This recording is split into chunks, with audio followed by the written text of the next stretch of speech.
Hello mga ka-farmland, once again ito po si Jem, ang inyong tagapaglingkod at tagapagbalita ng magagandang property. And today's video, nandito naman ako sa bayan ng Binangonan, Barangay Tatala.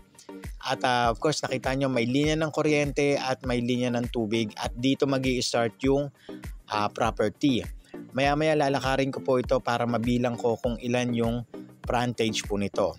At bago naman po ako magpatuloy, para po doon sa mga bago naming viewers, huwag niyo po sanang kalimutan mag-subscribe at pindutin na rin ang notification bell para lagi po kayong nauuna sa tuwing mag-update kami or mag-upload kami ng mga bagong video. Ayan mga ka-farmlat, meron pong nag-iisang puno ng mangga. Then itong property na ito mga ka-farmlat ay very accessible po ito sa lahat dahil sa bayan ng Binangonan mga 15 minutes nandun na kayo. Kung pupunta naman kayo sa bayan ng Teresa, Morong, nasa 20 minutes lang na andun na po kayo mga ka-farmlat. At of course masarap yung simoy ng hangin dito kahit medyo mainit po, masarap po sa pakiramdam. Then yung lupa po na ito, yung itsura nito mga ka-farmlat ay para siyang triangle. Malapad sa unahan tapos medyo patusok na po sa dulo. At yun mga ka-farmlat, buhay din po ang may-ari nito.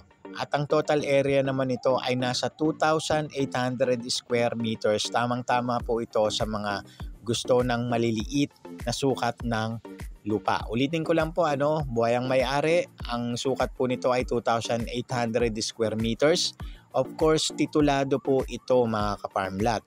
At yung price naman nito ay mag-chat na lang po kayo sa akin or mag-text dyan sa mga numerong naka-flash dyan sa inyong mga screen. And of course, mag-set na rin po tayo ng inyong mga tripping. At malapit din po ito sa Manila. Siguro mga nasa 1.5 oras nandito na po kayo sa bayan ng Binangonan. Ayan po mga ka-farmlat, at maraming salamat sa inyo. At muli ito si Jem, ang inyong tagapaglingkod at tagapagbalita ng magagandang property. Maraming salamat uli.